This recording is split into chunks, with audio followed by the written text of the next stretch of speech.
For a long time, I thought mental strength was something you either had or didn't. I believed some men were just built tougher, born calmer, more confident, more resilient. It took me years to understand how wrong that was. What I learned over 25 years is this: mental strength isn't talent, it's accumulation. It's built quietly, through moments no one applauds, through reactions you choose not to have, through days you show up even when nothing inside you feels ready. Most of my early years were messy. I reacted too fast. I spoke when silence would have been stronger. I chased approval, chased certainty, chased the feeling of being in control, and lost it every time. I didn't break because life was unfair. I broke because I kept letting my emotions make decisions for me. There were years where progress felt invisible, or years where doing the right thing brought no immediate reward. Years where it would have been easier to quit, numb out, or distract myself into comfort. And I won't pretend I handled those years perfectly. I didn't. But every mistake left a mark, and over time, those marks turned into lessons.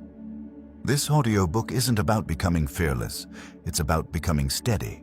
It's not about domination or hype or pushing harder than everyone else. It's about learning how to stand still when everything inside you wants to react, how to stay grounded when the world pulls at your attention, how to keep your word to yourself when no one is watching. Mental strength, as I've come to know it, looks calm. It doesn't announce itself. It doesn't argue to be right. It doesn't rush. It waits. It observes. And then it acts with clarity. Over 25 years, I learned that strength grows when you stop trying to win every moment, when you stop explaining yourself to people who aren't listening, when you stop outsourcing your peace to circumstances you can't control. I learned that discipline beats motivation every time. That silence protects energy, that consistency matters more than intensity, and that the strongest men aren't the loudest. They're the most composed. This hour is not a shortcut. It's a compression. Everything you'll hear has been tested through failure, pressure, regret, and long stretches of uncertainty. No theories, no trends, just what remains after experience strips away what doesn't work. If you're listening to this because you feel tired of reacting, tired of overthinking, tired of feeling pulled in every direction, you're not weak. You're just untrained. Your mental strength is trainable, and it starts with awareness, not force. Over the next 60 minutes, I'll walk you through 8 lessons that stayed with me after 25 years of living, failing, learning, and refining. Not lessons meant to impress you, but lessons meant to hold you steady when life gets heavy. You don't need to change everything today. You only need to begin choosing differently. Take what resonates, leave what doesn't. And most importantly, listen slowly, because strength doesn't arrive all at once. It's built quietly, one decision at a time. Chapter 1. Strength started. When I stopped reacting. For most of my early life, I believed reacting quickly was a form of strength. If something bothered me, I responded immediately. If someone crossed a line, I pushed back. If I felt disrespected, I made sure it was known. At the time, it felt like confidence. In reality, it was a lack of control. I didn't understand that every reaction was a leak of power. I thought standing my ground meant proving a point. What I didn't see was how often my emotions were deciding for me, how easily other people could pull me into states I didn't choose. There were countless small moments, arguments that didn't need to happen, conversations that escalated because I couldn't let something go, days that ended heavier than they started, not because life was hard, but because I carried every emotional hit with me. No one teaches you this when you're young. You're told to speak up, to assert yourself, to never let anyone disrespect you. But no one tells you that reacting to everything is exhausting, and no one tells you how expensive it is. I remember a period in my life where I felt constantly tense, not angry all the time, but always on edge. Like I was waiting for the next thing to respond to, the next comment, the next inconvenience, the next moment that required me to prove something. That state drains you quietly. You don't notice it day to day, but over months and years, it wears you down. The turning point didn't come from a book or a speech. It came from exhaustion. I realized I was tired, not physically but mentally. Tired of replaying conversations, tired of justifying myself, and tired of carrying reactions long after the moment had passed. That's when I noticed something uncomfortable. The calmest people around me weren't the ones reacting fastest. They weren't the loudest. They weren't the most defensive. They were the ones who paused. They didn't rush to respond. They didn't explain themselves to everyone. They didn't treat every comment like a challenge. At first, I misread that calm as weakness. But over time, I saw how grounded they were, how little external chaos seemed to move them. That's when the idea began to form. What if strength isn't in the reaction, but in the restraint? I started experimenting with something simple. I delayed my responses. Not forever, just long enough to create space.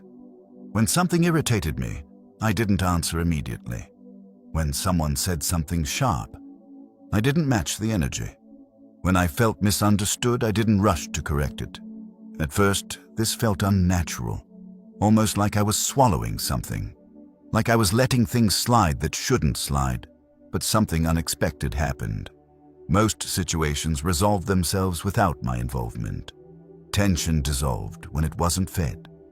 People revealed more about themselves when I stayed quiet, and more importantly, I felt lighter. That pause became a form of protection. It separated what was happening from how I responded. And in that separation, clarity showed up. I began to see how many of my reactions weren't necessary, how often I was reacting to tone instead of intent, how often my ego wanted to speak before my judgment had a chance. Strength didn't come from suppressing emotion. It came from choosing what deserved my energy. And there's a difference. Suppressing emotion is pretending you don't feel. Control is acknowledging the feeling and not letting it drive. Over time, this practice changed how I moved through the world. I stopped treating every moment like a test. I stopped assuming every challenge required a response. Not everything is a threat. Not everything needs your voice. Not everything deserves your attention. That realization alone saved me years of unnecessary conflict. I also noticed something else. People started reacting to me differently. When you don't react the way people expect, it unsettles them, not in a threatening way, but in a grounding way. They slow down. They become more careful with their words. Silence, when chosen consciously, carries weight. I wasn't trying to dominate conversations anymore. I was listening, observing, and responding only when it mattered. And when I did speak, my words landed heavier. This is where mental strength actually began for me. Not in pushing harder, not in proving more, but in learning when not to engage. There's a kind of power that comes from being unmovable. Not stubborn, but steady. Life will always present friction. People will always project. Circumstances will always test you. The question is whether you let those things decide your state of mind. Reacting hands control to the moment. Pausing takes it back. Over years, this habit compounds. You argue less. You recover faster. You conserve energy for what actually matters. You stop living in reaction mode and start living deliberately.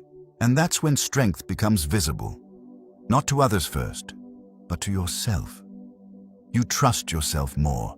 You respect your own restraint. You feel grounded even when situations aren't. Mental strength doesn't start with force. It starts with space. The space between stimulus and response. The space where choice lives. Once I learned to protect that space, everything else followed. Chapter 2. Pain was the teacher I couldn't avoid. For a long time, I tried to outrun pain. I didn't call it that back then. I called it staying positive, staying busy, staying productive. But looking back, it was avoidance. Whenever something hurt, failure, rejection, disappointment, I looked for a way around it. I distracted myself. I rationalized it. I told myself it didn't matter. But pain doesn't disappear when you ignore it. It waits. In my earlier years, every setback felt personal. If something didn't work out, I questioned my worth. If someone walked away, I replayed the moment over and over, trying to rewrite it in my head. If I failed publicly, I carried the weight privately. I thought strength meant not feeling those things. I thought strong men didn't sit with discomfort. They moved on fast. They stayed unfazed. And that belief cost me years. Pain kept showing up in different forms, missed opportunities, broken trust, moments where I knew I could have handled things better, but didn't. Each time I looked for relief instead of understanding, and each time the lesson came back louder. The shift happened slowly, not all at once. I started noticing a pattern. Every time I avoided pain, it returned stronger. Every time I numbed it, it extended its stay. Eventually, I reached a point where distraction stopped working. The discomfort followed me even into the things I used to enjoy. Rest didn't feel like rest anymore. Silence felt heavy instead of peaceful. That's when I stopped asking, how do I get rid of this? And started asking, what is this trying to show me? That question changed everything. Pain, I realized, isn't random. It points. It highlights what's misaligned. It exposes habits that no longer serve you. When I finally sat with it, without trying to fix it, justify it, or escape it, I saw clearly. Some of my pain came from choices I kept repeating. Some came from expectations I never questioned. Some came from holding on to versions of myself that were already outdated. None of that felt good to admit, but it was honest. Mental strength didn't grow when the pain disappeared. It grew when I stopped running from it. I learned that discomfort isn't the enemy. Resistance is. There's a difference between pain that sharpens you and pain that erodes you. The difference is attention. When you face pain directly, it teaches. When you avoid it, it lingers. I started doing something uncomfortable on purpose. When something hurt, I stayed with it a little longer. Not to suffer, but to understand. I asked myself hard questions. What part of this is my responsibility? What am I refusing to let go of? What pattern is repeating here? Those questions didn't always have immediate answers. Sometimes they just sat there, unresolved. But even that was progress. Because for the first time, I wasn't numbing the signal. Over time, I noticed something surprising. The intensity of pain decreased, not because life got easier, but because I stopped adding resistance. I stopped telling myself it shouldn't feel this way. I stopped comparing my timeline to others. I stopped expecting growth without discomfort. Pain became information, not identity. That shift brought a quiet confidence, not optimism, but stability. I trusted myself more, knowing I could sit with discomfort without collapsing or reacting blindly. I didn't need immediate relief anymore. I needed clarity. This is where many men get stuck. They confuse strength with comfort. They build their lives around avoiding anything that feels heavy. But avoidance creates fragility. If your peace depends on everything going smoothly, it isn't peace, it's luck. Mental strength is knowing you can remain steady even when things feel wrong, even when answers aren't clear, even when the discomfort stays longer than you'd like. I also learned that pain has layers. The first layer hurts, the deeper layer teaches, and beneath that is release. But you only reach that point if you stay present. This doesn't mean you dwell. It means you don't rush yourself out of the experience. I stopped asking pain to leave. I asked it to finish its message. That alone prevented countless repeated mistakes. The strongest people I've met weren't pain-free. They were pain-literate. They knew what to listen for. They knew when discomfort meant adjustment and when it meant endurance. That literacy isn't taught, it's earned. And it earns you something valuable. Resilience that doesn't rely on circumstances. Over years of facing discomfort instead of escaping it, I became less reactive, less defensive, more grounded. I didn't need everything to feel good to function well. That's real strength. Pain didn't make me bitter. Avoidance almost did. Once I understood that, I stopped seeing hardship as an interruption. I saw it as part of the process. Not something to fear, not something to rush past, but something to move through deliberately. Mental strength isn't about seeking pain. It's about not wasting it. When you stop running, pain stops chasing. And in that stillness, clarity finally has room to speak. Chapter 3. Discipline replaced motivation. For a long time, I waited to feel ready. Ready to start. Ready to commit. Ready to be consistent. I told myself I was being patient, that I was waiting for the right moment, the right mindset, the right energy. What I didn't realize was that I was outsourcing responsibility to motivation, and motivation is unreliable.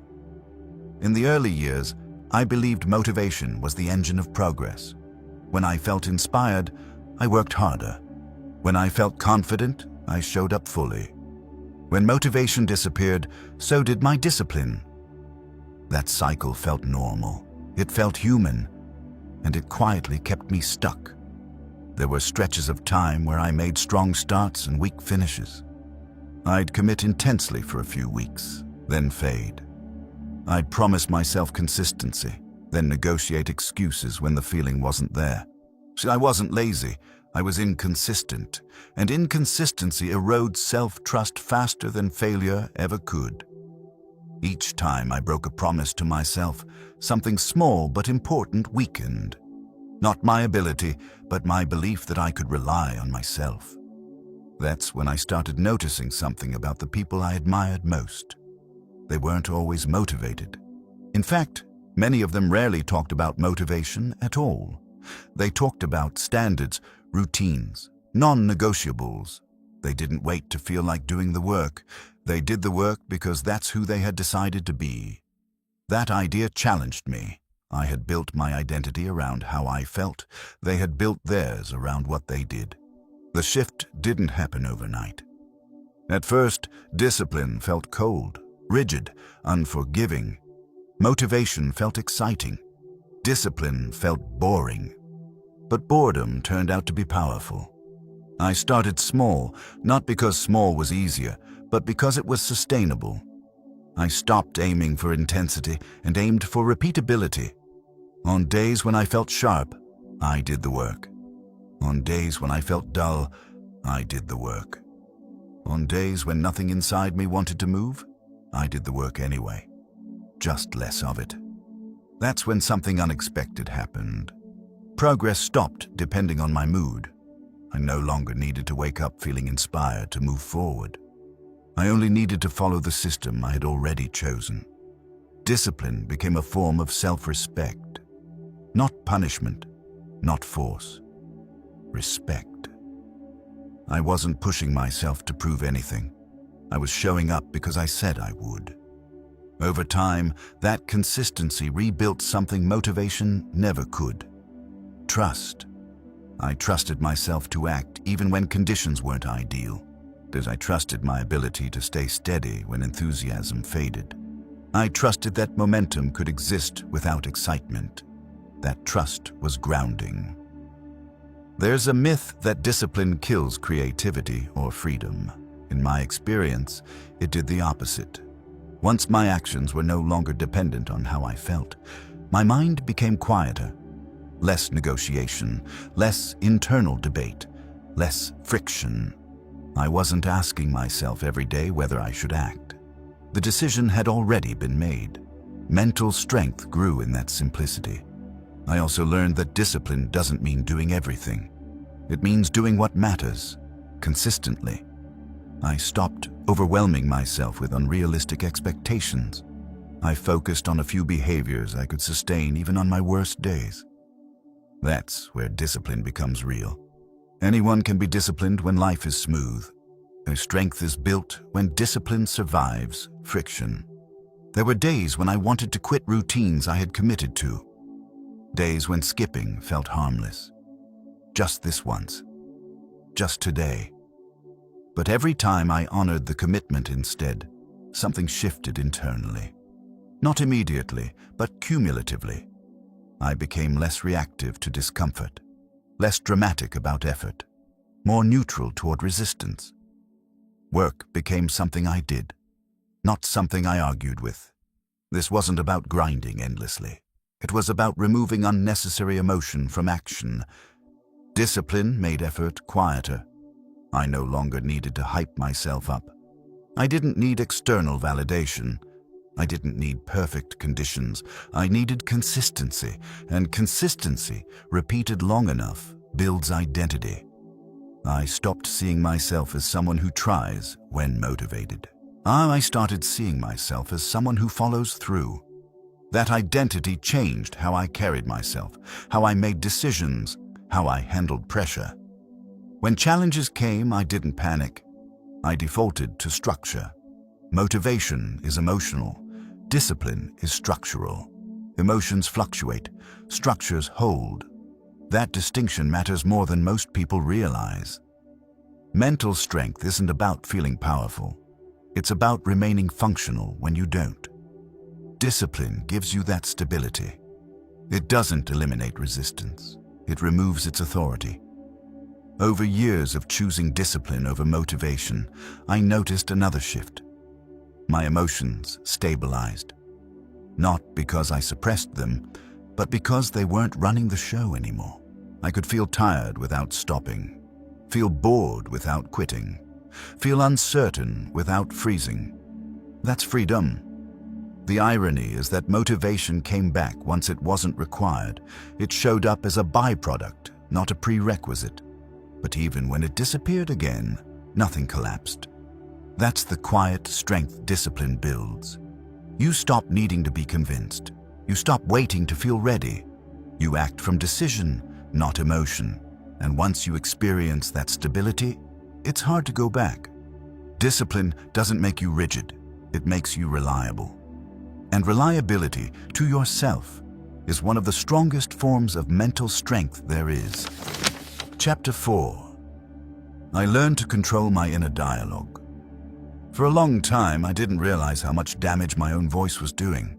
Not the voice I used with other people, but the one that spoke when no one else was around.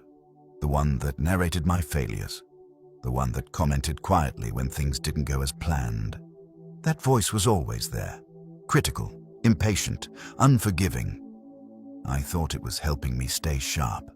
I told myself I was being honest, that I was holding myself to a high standard, but honesty without balance becomes sabotage. Every mistake triggered a familiar script. You should have known better.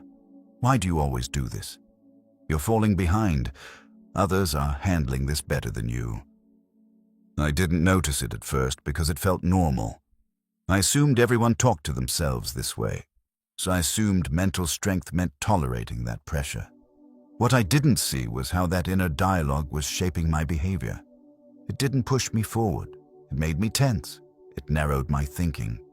It made every challenge feel heavier than it needed to be.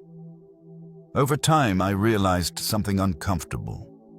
The way I spoke to myself, I would never speak to someone I respected.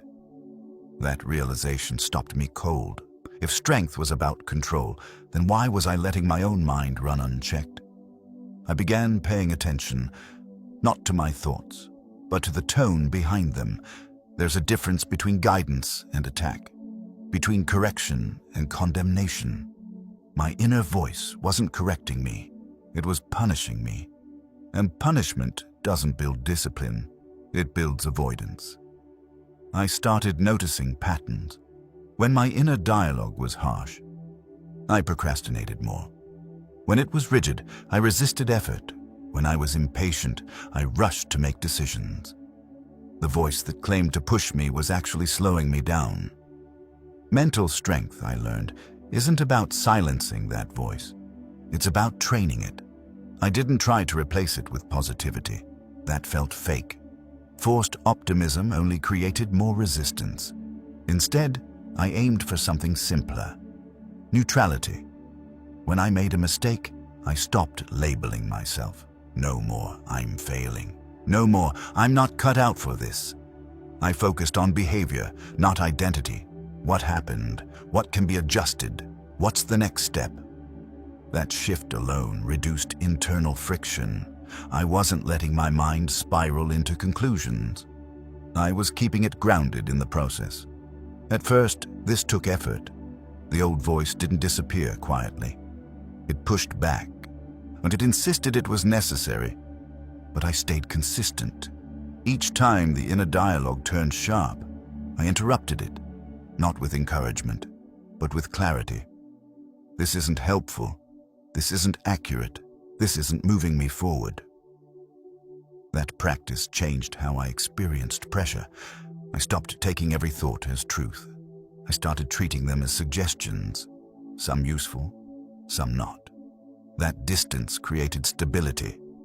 I also learned that fatigue makes the inner voice louder. Stress sharpens it. Isolation amplifies it. So I adjusted. I didn't try to fix my thinking when I was exhausted. I focused on recovery first. Rest. Routine. Silence. Mental strength isn't just about what you think, it's about when you think.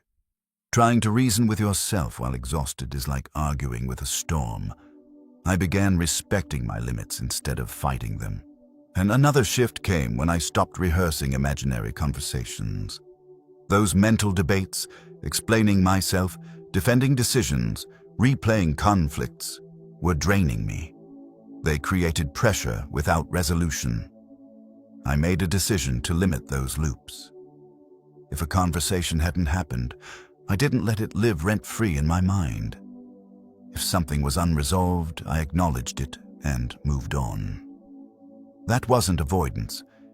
It was containment. Not every thought deserves attention. Not every mental scenario deserves energy. This was difficult at first. Letting go felt irresponsible, like I was missing something important. But over time, the quiet that followed felt expansive. I wasn't constantly reacting to imagined futures or rewritten pasts. I was present, and presence strengthens the mind. I also noticed how language shaped my endurance. Small shifts mattered. I have to became I chose to. I can't became not right now. This is impossible became this is uncomfortable. None of these changes were dramatic on their own, but repeated daily, they rewired how I experienced effort. The work didn't change. My relationship to it did. Mental strength isn't built by forcing confidence. It's built by removing unnecessary self-resistance. I stopped expecting my mind to always be cooperative. I stopped trying to eliminate doubt. Instead, I learned to move forward with doubt present. That's control. Not control over thoughts, but control over response. There were still days when the inner dialogue turned negative. That never fully went away, but it lost its authority. It could speak, but it couldn't decide. That distinction is critical. Once I separated awareness from identification, pressure lost its grip. I wasn't my thoughts. I was the one hearing them. That space changed everything. Decisions became cleaner. Emotions passed faster. Setbacks felt temporary instead of defining. I wasn't dragged down by every internal comment. Over years, this discipline reshaped my inner world. The voice became steadier, less reactive, more grounded. Not encouraging, not cruel, clear. That clarity carried into how I spoke, how I acted, how I handled conflict. Mental strength grew from the inside out. I learned that the most important conversation you'll ever have is the one no one hears. And if you don't train that voice, it will train you, often in ways you don't choose. Controlling your inner dialogue isn't about dominance. It's about alignment. Aligning thought with action, aligning intention with behavior. When that alignment holds, pressure doesn't break you, it defines you. And that refinement, repeated over time, becomes quiet, durable strength. Chapter 5. Silence became a weapon.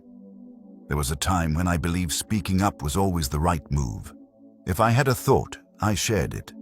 If something bothered me, I explained it. If I felt misunderstood, I clarified again and again. I equated expression with strength. Silence felt passive, almost like surrender. But over the years, I learned that most of my words weren't adding value. They were leaking energy. I didn't notice it at first. Talking feels productive. Explaining feels responsible. Defending yourself feels necessary. But slowly, I realized how often I was speaking out of discomfort, not intention. I spoke to relieve tension. I spoke to be understood. I spoke to regain a sense of control. And every time I did, I gave something away. Silence entered my life not as a strategy, but as a consequence. I got tired. I'm tired of repeating myself. Tired of conversations that went nowhere. Tired of explaining things to people who had already decided what they believed. At some point, I stopped responding. Not out of anger, but out of clarity. And that's when I saw what silence really does. Silence reveals. When you stop filling the space, other people do. They explain themselves. They project. They expose intentions that words often hide. I learned more by listening than I ever did by arguing.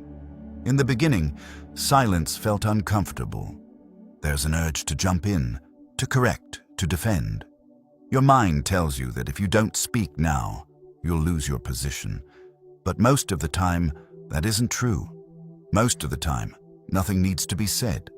Silence isn't weakness. Uncontrolled speech is.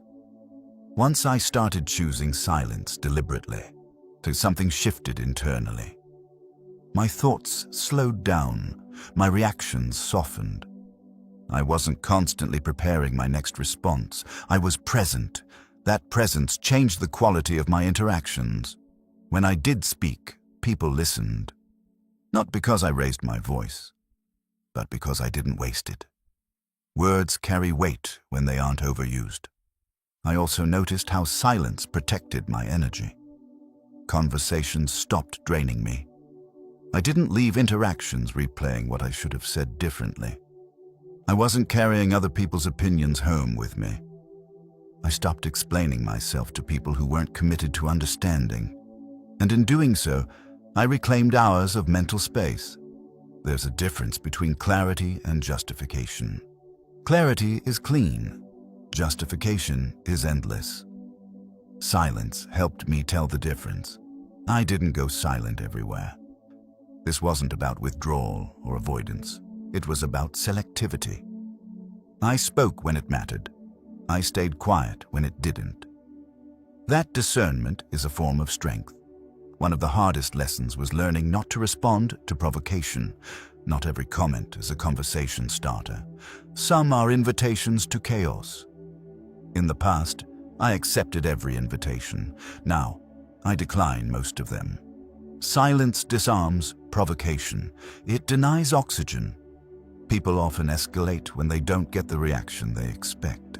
But eventually, escalation collapses under its own weight. Silence also forced me to sit with my own discomfort. When you don't speak, you can't offload tension onto someone else. You have to process it internally. That processing builds capacity. Instead of venting, I reflected. Instead of reacting, I observed. Instead of explaining, and I adjusted my behavior. That internal work was quieter, but far more effective. I also learned that silence strengthens boundaries. You don't need to announce them, you enforce them through consistency. When you stop engaging with what drains you, people notice. When you stop justifying your choices, they adjust or they leave. Both outcomes are clear. Silence simplified my life. I wasn't trying to be mysterious or distant. I was trying to be precise. I noticed how often people speak to fill space, not to communicate. Once I stopped doing that, conversations became more meaningful. There were pauses. There was breathing room. There was space for thought. And in that space, real connection sometimes happened. But even when it didn't, I wasn't depleted. Mental strength isn't loud. It doesn't rush to be heard. And it doesn't need constant validation. Silence embodies that. It says, I'm not threatened by this moment. I don't need to control the narrative. I trust my position enough not to defend it endlessly. That trust is powerful. I also learned that silence isn't always external. It's internal too. I reduced the noise inside my own head, fewer rehearsed arguments, fewer imaginary explanations. I let things be unresolved without chasing closure. That was uncomfortable at first, but it freed me from mental loops that led nowhere. Not everything needs resolution today. Not every misunderstanding needs correction. Not every thought needs expression. Silence teaches patience. Over time, I noticed how this practice changed my posture in the world. I was calmer, more grounded, less reactive. I wasn't trying to win conversations. I was conserving energy for life, and energy, once conserved, compounds. When challenges came, I wasn't already exhausted from unnecessary battles. I had reserves. Silence helped me choose my battles wisely, and often to choose none at all. That's not avoidance, that's mastery. There's a kind of authority that comes from restraint. People feel it, even if they can't name it. You don't need to explain your strength. You demonstrate it through consistency and composure. Silence gave me that composure. It taught me that saying less often means living more. That presence beats performance. That restraint is not repression, it's control. In a world that rewards noise, silence is a discipline. And like all disciplines, it strengthens what you practice. I didn't lose my voice. I refined it, and in doing so, I found that silence, when chosen, is one of the sharpest tools mental strength can offer. Chapter 6. Mental strength is doing the right thing. Unseen. For a long time, I believed effort only mattered if it was visible. If no one noticed, it felt optional. If there was no recognition, it felt pointless. That belief shaped more of my behavior than I realized. I worked harder when eyes were on me. I stayed disciplined when accountability was external, and when no one was watching, my standards quietly dropped. Not dramatically, just enough to feel harmless. Skip this once. Delay that today. No one will know, but I knew. And over time, that knowledge eroded something important. There's a subtle difference between who you appear to be and who you actually are. That difference is built in private. Mental strength doesn't show itself when conditions are perfect. It reveals itself when there's no audience, no pressure, no immediate consequence. It took years for that to fully land. I noticed a pattern in my own life. The times I felt most grounded weren't tied to public wins. They were tied to quiet consistency. Getting up when I said I would. Finishing what I started even when it was boring.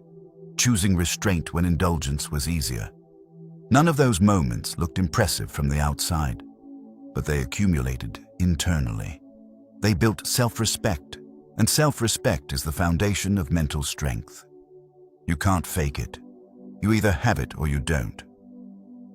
I began to understand that unseen actions shape identity.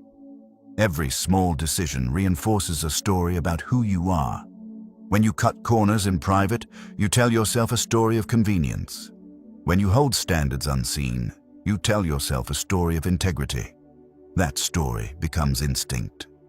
There were many moments where I had a choice. No one would know which option I picked. Both choices led to similar outcomes in the short term, but one felt heavier, the other felt cleaner. Choosing the heavier path didn't make me feel good immediately. It made me feel aligned. Alignment lasts longer than pleasure. I stopped asking whether something would be noticed. I started asking whether it would strengthen or weaken my character. That question simplified decisions. Mental strength grew from repetition, from making the same hard choice when it didn't matter publicly. That repetition created reliability, not to others, to myself. I could trust my own follow-through. Trust changes how you carry pressure. When you know you'll do what's required, regardless of visibility, anxiety drops. You're no longer negotiating with yourself, as you're executing. There's a quiet confidence that comes from that. Not arrogance, not bravado. Confidence rooted in evidence. I also realized that unseen discipline prepares you for visible pressure. When challenges arrive publicly, you don't rise to the occasion. You fall back on habits, and habits are built when no one's clapping. This applies everywhere. How you handle fatigue when no one's pushing you, how you manage temptation when there's no consequence, how you treat commitments that only you remember. Those moments define strength more than crisis ever will. Crisis just exposes what's already there. I stopped romanticizing pressure. I stopped waiting for dramatic tests. The real test happens daily. In quiet moments, in decisions that feel insignificant, that's where mental strength is trained. I noticed something else as well. When I began holding myself to private standards, my need for validation decreased. I didn't need praise to feel steady. I didn't need recognition to feel grounded. I already knew what I was capable of. I had evidence. That internal certainty is stabilizing. It makes you less reactive to opinion, less dependent on outcomes, less shaken by temporary setbacks. You're not guessing who you are. You've seen it repeatedly. There were days when this discipline felt tedious, days when it would have been easier to relax standards, days when consistency felt thankless. But those were the days that mattered most. Anyone can perform when it's exciting. Strength shows up when it's monotonous. I learned to respect boredom. Boredom is where discipline proves itself. I didn't chase intensity anymore. I chased continuity. Doing the right thing unseen also clarified my values. It forced me to decide what actually mattered. Not what looked good, not what sounded impressive, what mattered when stripped of performance. That clarity simplified my life. I stopped overcommitting. I stopped saying yes to things I wouldn't follow through on privately. I aligned promises with capacity. That alignment reduced friction. Mental strength isn't about pushing endlessly.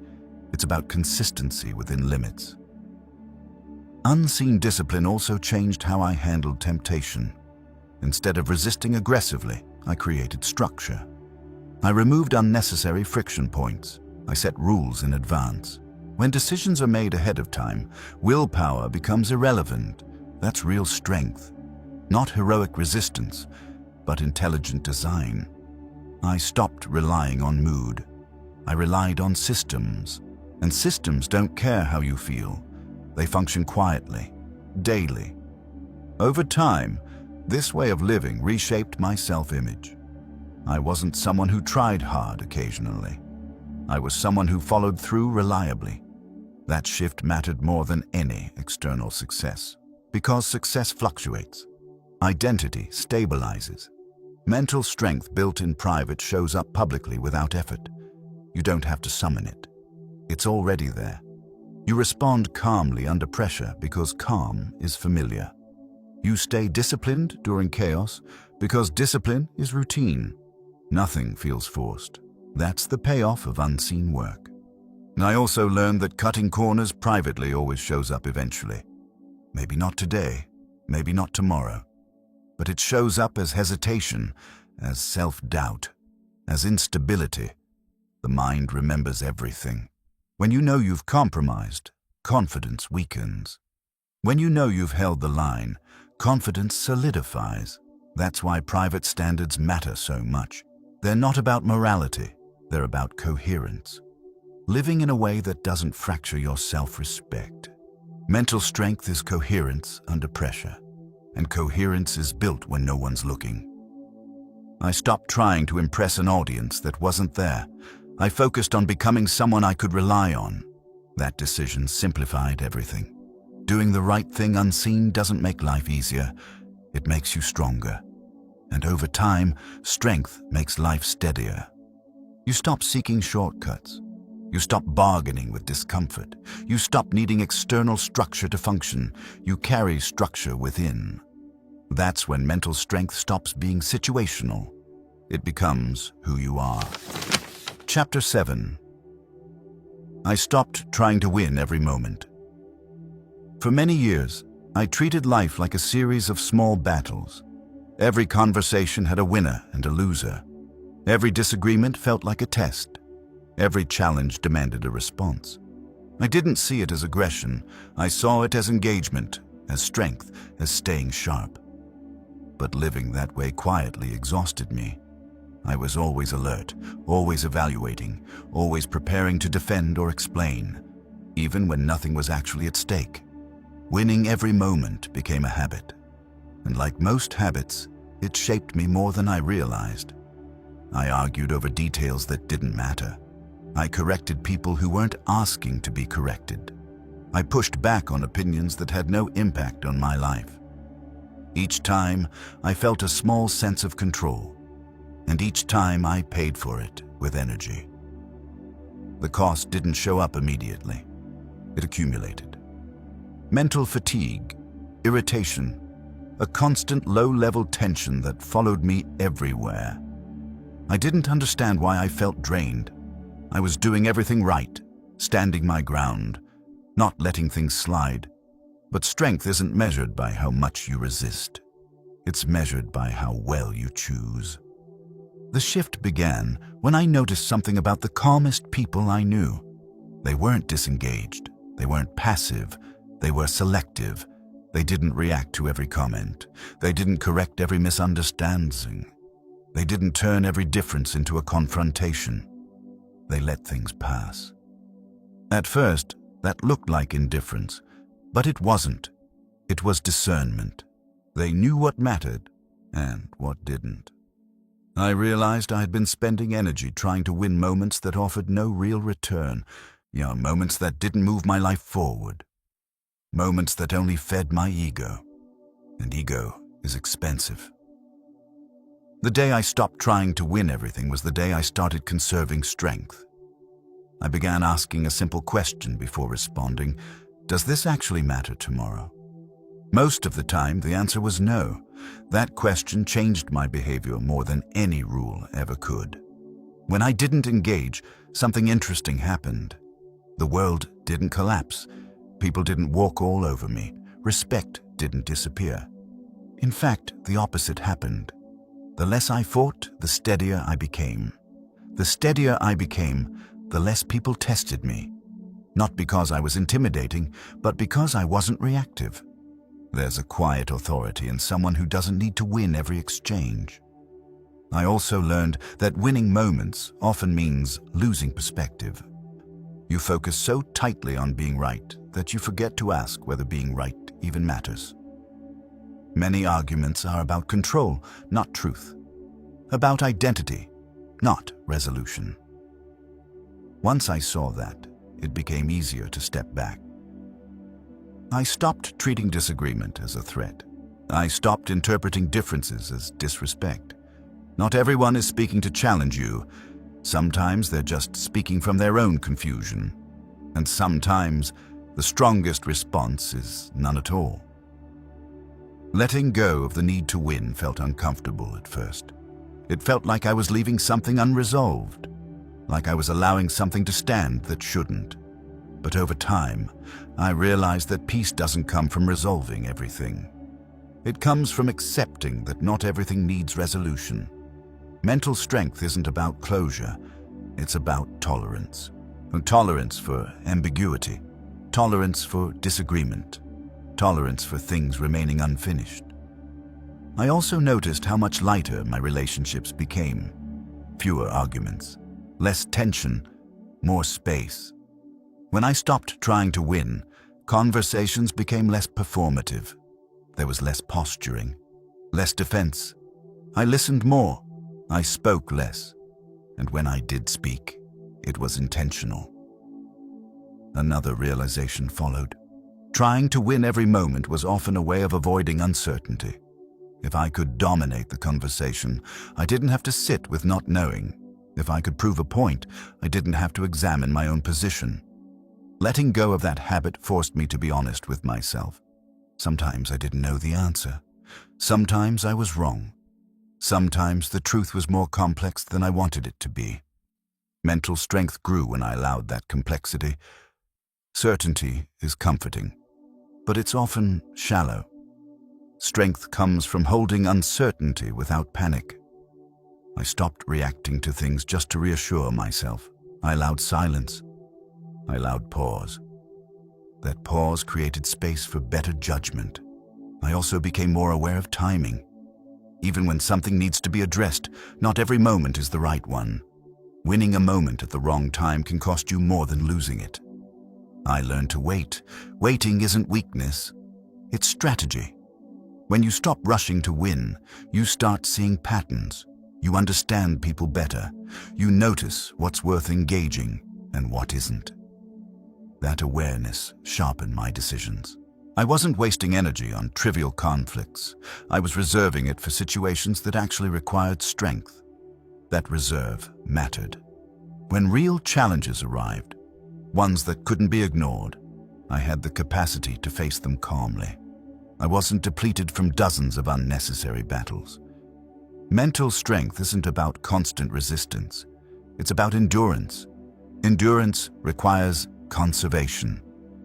I also noticed how letting go of small wins improved my emotional stability. I wasn't riding constant highs and lows based on interactions. My state became steadier, less dependent on external validation. I didn't need to feel superior to feel grounded. That independence is powerful. It frees you from the need to dominate. It frees you from comparison. It frees you from constant tension. I stopped measuring my worth through outcomes of conversations. Son, I measured it through alignment with my values. Did I act with restraint? Did I maintain composure? Did I choose clarity over ego? Those questions replaced the need to win. Over time, this approach reshaped my identity. I wasn't someone who needed to prove himself constantly. I was someone who could choose when to engage and when to walk away. Walking away isn't quitting. It's prioritizing. You can't carry everything. You shouldn't try. Mental strength is knowing what to put down. By releasing the need to win every moment, I reclaimed energy, focus, and calm. I stopped fighting shadows. I stopped chasing validation, and in that quiet, my strength matured. Not sharp, not aggressive, steady. That steadiness carried me through situations that once would have consumed me. I didn't win every moment anymore, but I started winning where it counted, and that made all the difference. Chapter 8. Strength became calm, not hard. For a long time, I thought strength had to look a certain way. Hard, sharp, unyielding. I believed strong men were intense, driven, always pushing forward. They carried pressure visibly. They moved fast. They spoke with certainty. And for years, I tried to shape myself into that image. I tightened my jaw. I pushed through fatigue. I ignored signs that something inside was wearing down. I mistook tension for power, but tension is fragile. It cracks under pressure. What I didn't understand then was that true mental strength doesn't feel heavy. It feels stable. The shift didn't happen suddenly. It happened after enough years of friction, enough moments where force stopped working, enough times where pushing harder only made things worse. I began noticing a pattern. The people who handled pressure best weren't the hardest. They were the calmest. They didn't rush decisions. They didn't amplify problems. They didn't meet chaos with more chaos. They slowed things down. At first, that calm confused me. I wondered if it was detachment, if they cared less. But over time, I realized they cared more, just not emotionally. They weren't numbing themselves. They were regulating themselves. That distinction changed everything. Hardness is reactive. Calm is deliberate.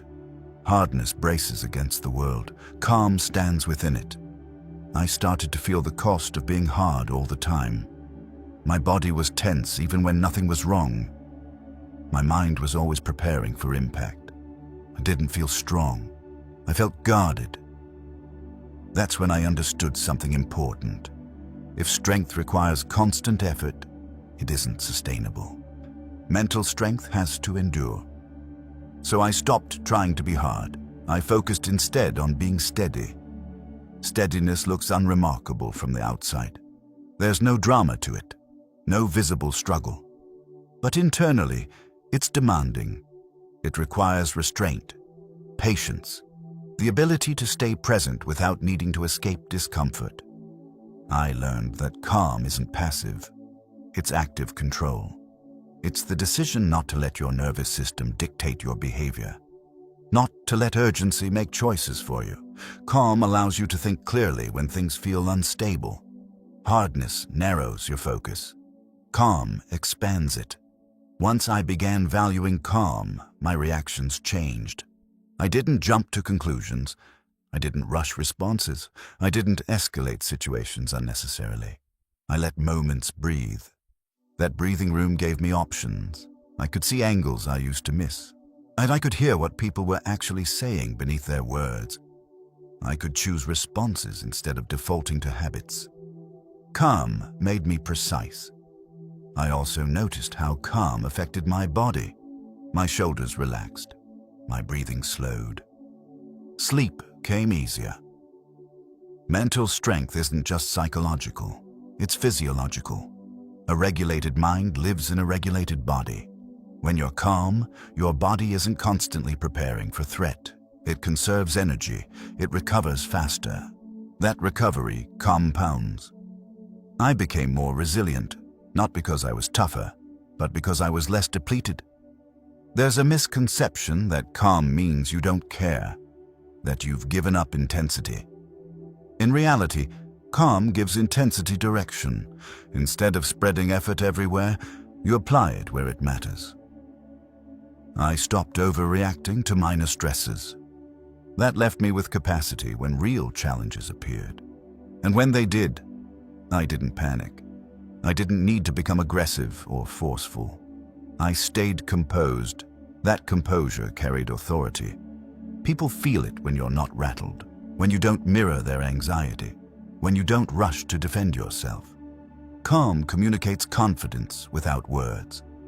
I also learned that calm makes decision-making cleaner. When emotions aren't spiking, judgment sharpens.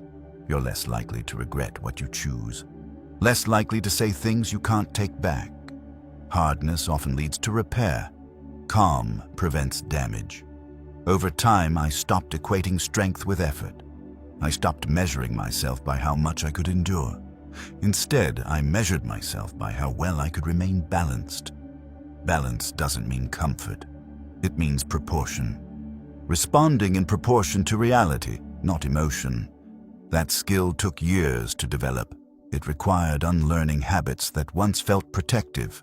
But once it settled, everything changed. I no longer needed to prove strength. I embodied it quietly. Challenges didn't disappear. Life didn't soften. But my relationship to difficulty transformed. I wasn't fighting life anymore. I was moving with it. That shift freed up enormous energy. Energy that used to be spent resisting reality was now available for building something meaningful. Mental strength matured into presence, being fully where I was, without bracing for impact. Presence isn't flashy. It doesn't announce itself. But it anchors you. I could sit in uncertainty without rushing resolution. I could face criticism without internal collapse. I could experience discomfort without immediately trying to escape it. That ability is rare, and it's powerful. Calm also taught me humility. Hardness often hides fear behind force. Calm acknowledges fear without letting it lead. I didn't need to dominate my emotions.